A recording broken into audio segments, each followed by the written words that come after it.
हाय मेरे जिगर के टुकड़ों, आज मैं आपके लिए लेकर हाजिर हूँ एक ऐसे महान राजा की बहादुरी की दास्तां जिसने अपनी जमीन और पानी को बचाने के लिए सिर्फ 300 सिपाहियों के साथ करोड़ों की फौज का सामना किया और उन्हें मौत के घाट उतार डाला। गाइस, इस मूवी का नाम है 300। मूवी की शुरुआत होती है स्पार्टन्स किंगडम से, जहाँ एक आदमी एक नवजात शिशु को हाथ में लेकर ये चेक कर रहा होता है कि कहीं वो लड़का अपंग, अपाहिज, नाटा या कुबड़ा तो नहीं है। अगर उस बच्चे में इनमें से कोई भी कमी होती है तो उसे वहीं पर मार दिया जाता है, क्योंकि स्पार्टा का एक रूल था। स्पार्टा की भूमि सिर्फ उन्हीं बच्चों को जन्म देती थी जो आगे चलकर एक योद्धा बन सके और अपने देश और अपनी भूमि के लिए लड़कर शहीद हो सके। अगले सीन में हम इस कहानी के लीड कैरेक्टर लियोनाइड्स को देखते हैं, जिसकी उम्र अभी 7 साल होती है और स्पार्टा में बच्चों को 7 साल का हो जाने के बाद उसको माँ बाप से दूर हार्ड ट्रेनिंग के लिए भेजा जाता था। स्पार्टा के लोग कच्ची उम्र से ही बच्चों को बेरहमी और हैवानियत से लड़ने के पैतरे सिखाते थे। उन्हें इस तरह से तैयार किया जाता था कि ना तो कोई भी रूहानी ताकत, ना ही कोई खूंखार जानवर उनका बाल तक बांका न कर सके। लियोनाइड्स को 3 सालों तक कड़ी ट्रेनिंग दी जाती है और जब वो 10 साल का हो जाता है तो उसकी परीक्षा ली जाती है। वहीं लियोनाइड्स को रात के समय बर्फीली पहाड़ियों के जंगल में छोड़ दिया जाता है, जहाँ पर एक बहुत ही खूंखार भेड़िया रहता था। जब लियोनाइड्स का सामना उस भेड़िया से होता है तो उसकी आंख में जरा सी भी खौफ नहीं था। वहीं वो खूंखार भेड़िया जैसे ही लियोनाइड्स पर अटैक करता है, लियोनाइड्स अपना भाला उस भेड़िए के मुंह के आर पार कर देता है और उसे मार डालता है। इसके बाद जब लियोनाइड्स स्पार्टा वापस लौटता है तो उसकी बहादुरी और बल को देखते हुए उसे स्पार्टा का राजा बना दिया जाता है। समय बीतता जाता है, अब लियोनाइड्स की शादी हो जाती है और वो अपनी पत्नी और स्पार्टा की प्रजा को बहुत ही खुशहाली से रख रहा था। लियोनाइड्स का बच्चा भी अब 7 साल का हो चुका था और लियोनाइड्स खुद उसे ट्रेनिंग दे रहा होता है। तभी वहाँ पर संसद का लीडर थेरॉन आता है और लियोनाइड्स से कहता है कि फारस का दूत आपके लिए संदेशा लेकर आया है। लियोनाइड्स उस दूत के पास जाकर उसका संदेशा सुनता है। दूत अपने साथ बहुत से राज्य के राजाओं का कटा हुआ सर अपने साथ लाया हुआ होता है। दूत लियोनाइड्स से कहता है कि मैं फारस के राजा जेरेक्सिस का संदेशा लेकर आया हुआ हूँ। उन्होंने आपके लिए ये पैगाम भेजा है कि आप अपनी जमीन और पानी महान राजा जेरेक्सिस को सौंप दो और उनकी अधीनता स्वीकार कर लो, और अगर तुम राजा जेरेक्सिस की बात नहीं मानते हो तो उनके पास विश्व की सबसे विशाल और शक्तिशाली सेना है जो तुम्हारे लोगों को मसल कर खाक कर देगी। लियोनाइड्स को दूत की बातें सुनकर बहुत तेज गुस्सा आता है और वो दूत को लात मार मार कर एक कुएं में फेंक देता है। किंग लियोनाइड्स के ऐसा करने से एक जंग का आगाज हो जाता है। स्पार्टा की एक परंपरा थी कि यहाँ कोई भी जंग पुजारियों के आशीर्वाद के बिना नहीं लड़ी जाती थी, तो लियोनाइड्स पुजारियों से आशीर्वाद लेने के लिए जाता है। वहीं गाइस, वो पुजारी भद्दी शक्ल के अयास बुड्ढे थे, बाबा राम रहीम और आसाराम बापू ठरकी बुड्ढे। हा, क्या बात है। लियोनाइड्स उन्हें अपनी सारी स्ट्रेटेजी बताता है कि वो किस तरीके से एक सकरे रास्ते में घुसकर जेरेक्सिस की पूरी फौज को मौत के घाट उतार सकता है। उस सकरे रास्ते को स्पार्टा के लोग नरक का द्वार बोलते थे। लियोनाइड्स पुजारियों से कहता है, मुझे बस आपका आशीर्वाद चाहिए। तो ठरकी पुजारी कहते हैं कि इसके बदले में हमें क्या मिलेगा। तो लियोनाइड्स उन्हें काफी सारा सोना देता है, लेकिन वो पुजारी ठहरे 1 नंबर के ठरकी। वो लियोनाइड्स से कहते हैं कि हमें ईश्वर से बात करने के लिए राज्य की सबसे खूबसूरत लड़की चाहिए और वो लड़की एकदम कच्ची कली होनी चाहिए। उस लड़की के ऊपर अभी तक कोपा का थोपा ना लगाओ। गाइस, दरअसल यहाँ की असलियत ये थी कि ये ठरकी पुजारी राज्य की सबसे सुंदर वर्जिन लड़कियों को अपने पास बुलाकर उनके जरिए ईश्वर से बात करने का ढोंग रचते थे और फिर उन लड़कियों को हमेशा के लिए अपने पास रखकर उनकी पेलम पिलाई करते थे। और लियोनाइड्स से कहते हैं कि अभी स्पार्टा के त्योहारों का महीना चल रहा है और स्पार्टा त्योहारों के समय जंग नहीं लड़ता है, तो अभी तुम त्योहारों के मजे लो और जंग के बारे में मत सोचो। ठरकी पुजारियों की बातें सुनकर लियोनाइड्स का खून खौल उठता है, क्योंकि उसके लिए उसके लोग और उसकी जमीन सबसे ज्यादा मायने रखती थी और सिर्फ इन पाखंडियों के चंद शब्दों की वजह से लियोनाइड्स अपना जमीर दांव पर नहीं लगा सकता था। वहीं उस रात लियोनाइड्स अपने दिमाग में एक रणनीति बनाता है और फिर अपनी रानी के साथ पलंग तोड़ पेलम पिलाई मचाता है। आगे अगली सुबह लियोनाइड्स अपने खास स्पार्टा के 300 सबसे फौलादी, माहिर और होशियार योद्धाओं को लेकर जेरेक्सिस की लाखों की फौज से लड़ने के लिए निकल पड़ता है। लियोनाइड्स के राज्य से बाहर जाने से पहले थेरॉन कुछ सांसदों को लेकर लियोनाइड्स से मिलने आता है और उससे पूछता है कि जब पुजारियों ने मना किया है है कि अभी जंग नहीं लड़नी है तो आप जंग पर क्यों जा रहे हैं। तो लियोनाइड्स थेरॉन से कहता है कि मैं तो बस उत्तर की तरफ सैर पर जा रहा हूँ और ये 300 लोग मेरे अंगरक्षक हैं। अब यहाँ हमें पता चलता है कि थेरॉन राजा जेरेक्सस के साथ मिला हुआ था और उसने ही उन ठरकी पुजारियों को बहुत सारा सोना और खूबसूरत लड़कियों को देने का वादा करके उन्हें अपनी तरफ कर लिया था। वहीं लियोनाइड्स की वाइफ और उसका बच्चा भी उसे अलविदा कहने आते हैं। यहाँ लियोनाइड्स की बीवी उसे एक इमोशनल बाय बोलती है और अपना एक हार लियोनाइड्स के गले में पहना देती है।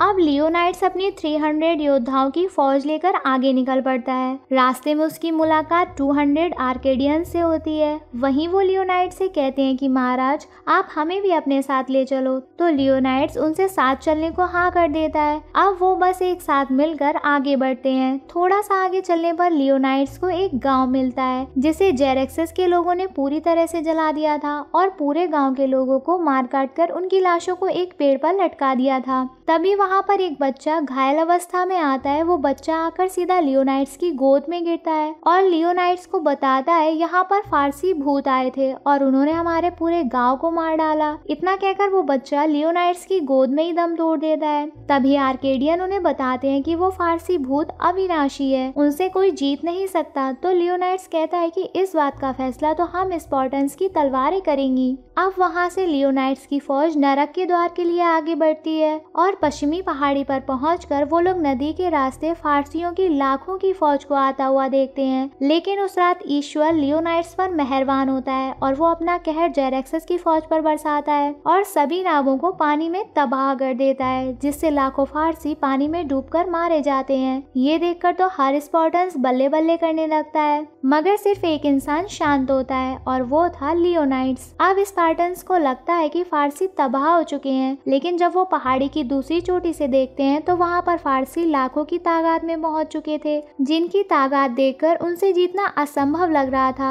लेकिन लियोनाइड्स के प्लान के हिसाब से जिस पहाड़ी पर उसकी फौज थी उसे नरक का द्वार कहा जाता था, जिसके रास्ते बहुत ही सकरे थे और स्पार्टा जाने का यही एकमात्र रास्ता था। यहाँ पर जेरेक्सस की फौज एक साथ उनसे लड़ने के लिए नहीं आ सकती थी और स्पार्टन्स उन सकरे रास्तों से जेरेक्सस की पूरी सेना से लड़ सकते थे। अब राजा लियोनाइड्स अपने सेनापति से पूछता है कि क्या हमारे पीछे आने का कोई और रास्ता भी है। तो उसका सेनापति बोलता है नहीं, ऐसा कोई रास्ता नहीं है। तभी वहाँ पर एक कुबड़ा आदमी आता है। वो कुबड़ा बोलता है राजा साहब, पश्चिम से एक चरवाहों का रास्ता है, अगर जेरेक्सस की सेना वहां से आ जाए तो वो हमें चारों तरफ से घेर सकती है। वो कुबड़ा लियोनाइड से कहता है कि मैं अभी आपकी फौज में शामिल होकर अपने पिता को प्राउड फील करवाना चाहता हूँ। तो लियोनाइड्स उससे बोलता है कि तुम्हें स्पार्टन योद्धा के कपड़े कहाँ से मिले। तो कुबड़ा बताता है कि मेरे पिता एक स्पार्टन योद्धा थे, लेकिन जब मैं पैदा हुआ तो मैं कुबड़ा पैदा हुआ। मेरी जान बचाने के लिए मेरे माँ बाप को स्पार्टा छोड़ना पड़ा, नहीं तो मुझे स्पार्टा में मार दिया जाता, क्योंकि स्पार्टा में अपंग बच्चों को पैदा होते ही मार दिया जाता है।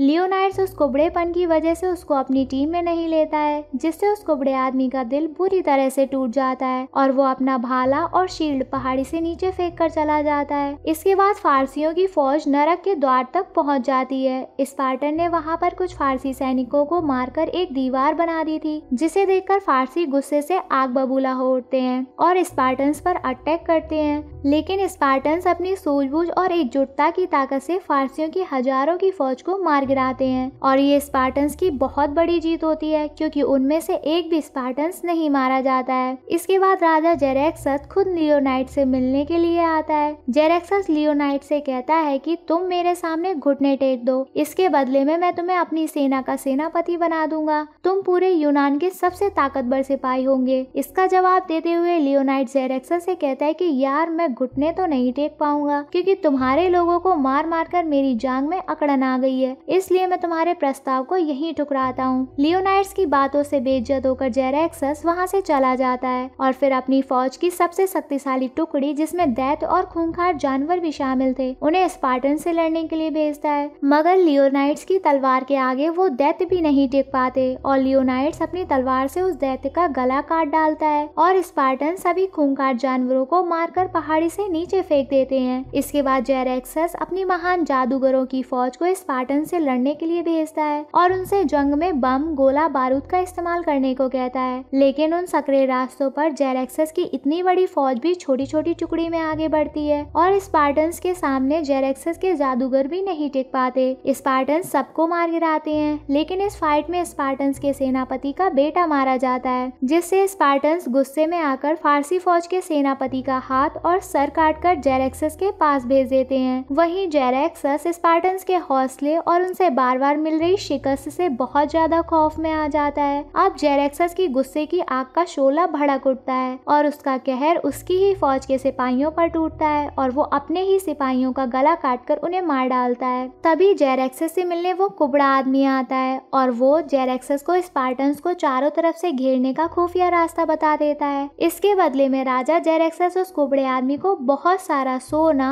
हसीन औरतें और फारसियों की एक पोशाक देता है। यहाँ सीन शिफ्ट होता है स्पार्टा के महल पर, जहाँ रानी अपने राजा लियोनाइड्स की मदद करने के लिए अपने विशेष सलाहकार से मशवरा लेती है। तो वो उन्हें समझाता है कि अगर राजा की मदद के लिए हमें स्पार्टा की फौज को भेजना है तो रानी साहिबा आपको सांसदों के लीडर थेरोन से बात करनी होगी और संसद में उसका वोट अपने हक में करना होगा। अब रानी थेरोन से बात करने के लिए जाती है, लेकिन थेरोन तो पहले ही रानी की जवानी पर लड्डू था। वो रानी से कहता है कि मैं आपकी मदद करने के लिए तैयार हूँ, लेकिन इसके बदले में मुझे बस एक बार आपके जिस्म का रस पीना है। अब रानी ना चाहते हुए भी थेरोन के साथ घपाघप मचा लेती है। नेक्स्ट सीन में हम देखते हैं आर्केडियन का लीडर आकर लियोनाइड्स को बताता है कि उस कुबड़े आदमी ने राजा जेरेक्सस को पश्चिमी चरवाहों का रास्ता बता दिया है। अब कल सुबह तक जेरेक्सस की फौज हमें चारों तरफ से आकर घेर लेगी। अब हमारी हार होना तय है। तो लियोनाइड कहता है कि हम स्पार्टन्स हैं, जब तक हमारी सांसें चल रही हैं तब तक हम किसी के सामने भी घुटने नहीं टेकेंगे, फिर चाहे हमें मौत ही क्यों ना आ जाए, हम उसका सामना भी डट कर करेंगे। इसके बाद लियोनाइड्स अपने एक खास आदमी डेलियोस को अपने पास बुलाता है और उसको अपनी पत्नी का दिया हुआ हार देकर कहता है कि स्पार्टा जाकर ये हार मेरी पत्नी को दे देना और मेरे लोगों से जाकर कहना ना ही तुम्हारा राजा जंग से भागा है, ना ही उसने किसी के आगे घुटने टेके हैं। दूसरी तरफ वहाँ स्पार्टा में रानी संसद में जाकर सभी सांसदों से राजा लियोनाइड्स की मदद करने के लिए स्पार्टा की फौज को भेजने की अपील करती है। लेकिन तभी गद्दार थेरोन संसद के सभी सांसदों से कहता है कि ये जंग लियोनाइड्स की बेवकूफी की वजह से शुरू हुई है और वो पुजारियों के मना करने के बाद भी स्पार्टा के 300 जाबाज योद्धाओं को लेकर जंग पर चला गया और ये रानी एक वैश्या औरत है, इसने कल रात मेरे कमरे में आकर मेरे साथ गलत संबंध बनाने की कोशिश की। वहीं अब रानी को थेरोन की बातें सुनकर बहुत तेज गुस्सा आता है और वो अपना चाकू थेरोन के पेट में घुसा देती है।